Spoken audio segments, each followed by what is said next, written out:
So, dumapo naman tayo sa pre-Spanish. So, educational aims.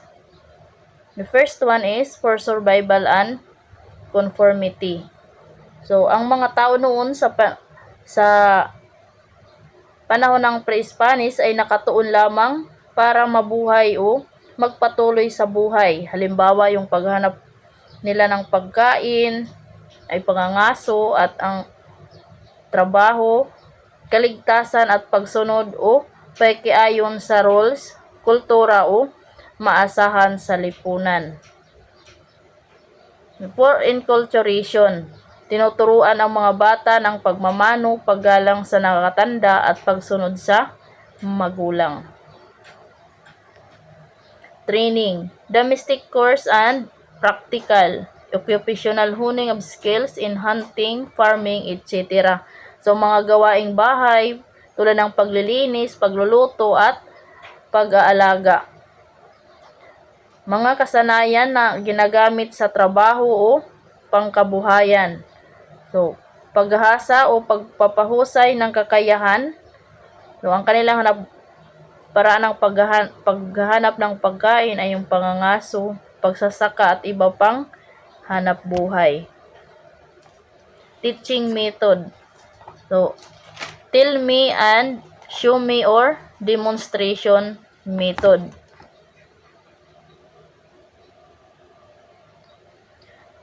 Tell me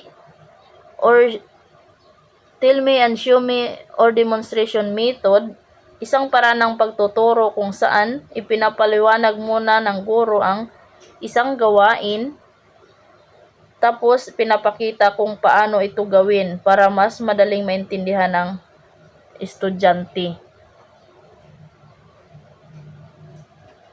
Next is observation and imitation. So, pinapanood muna saka gagawin.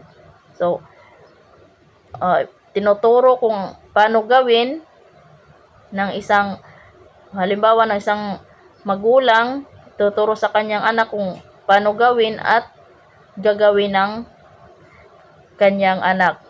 So, indoctrination. So, pagtuturo na may pilitan o walang kalayaan mag-isip. So, kung anong sabihin ng guro, anong sabihin ng magulang, yun ang susundin ng isang bata o isang estudyante. Pinipilit tanggapin ng isang paniniwala. So, madalas isang panig lamang ang ipinapakita. Teaching content. Broad, indefinite, and unwritten. So, mga panuntunan o ideya na hindi malinaw at hindi nakasulat, kaya kadalasan ay base sa tradisyon o interpretasyon ng mga tao. Unstructured, incidental, o pagkatuto na hindi planado at hindi organisado, kusa lang nangyayari.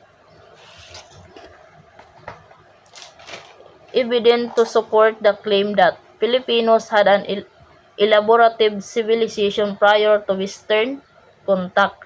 So, effective technology. So, ceramic industry as early as 400 BC. So, noon pa man ang ating mga ninuno ay marunong na silang gumawa. Halimbawa, yung mga palayok. O, noon pa man marunong na sila gumawa ng mapagkakakitaan. Government, barangay with its council or elders. So, ang mga matatanda, sila yung mga tagapayo na tumutulong sa mga dato sa pamamahala at paggawa ng desisyon. So, noon pa man meron na sila mga pinuno, yung mga matatanda, sila yung mga tumutulong sa dato. So, megalithic structure, rice terraces, and ipugaw. So, rice terraces, ito yung baibaitang na taniman na gawan mga ipugaw na makikita sa Banawi. Spanish era. So, educational aim. indoctrination of Christianity.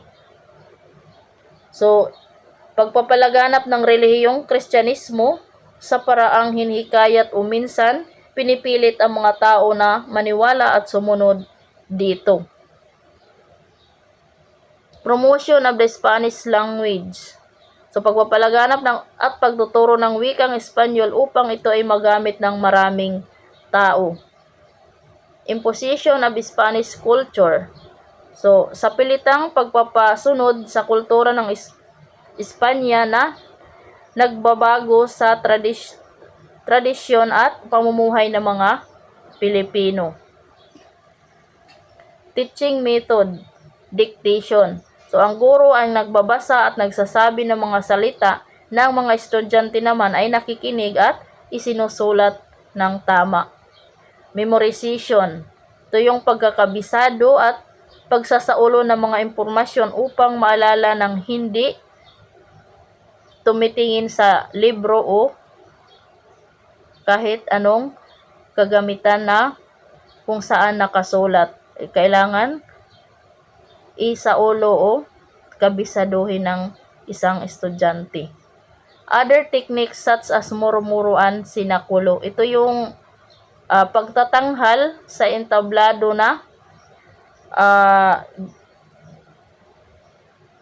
gamit ang dula para ipalaganap ang relihiyon ng kulturang Espanyol.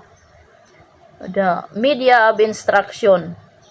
So, siyempre, sa panahon ng Kastila, sa panahon ng Espanyol, kanila talagang inaano sa mga sa mga sinaunang Pilipino na Spanish language o Latin ang kanilang ipinapasunod na gamitin na dialekto. Types of education, authoritarianism.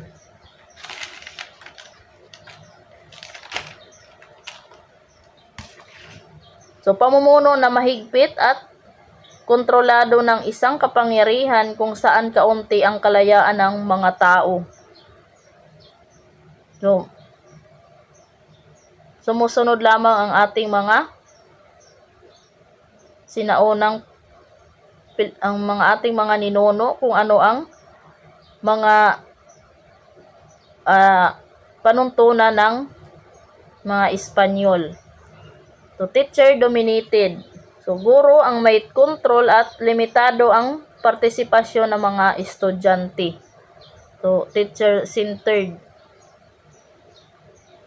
Kung ano yung sinasabi, ano yung sabihin ng guro, yun lang dapat ang gawin ng estudyante. Walang kalayaan ang estudyante na mamili.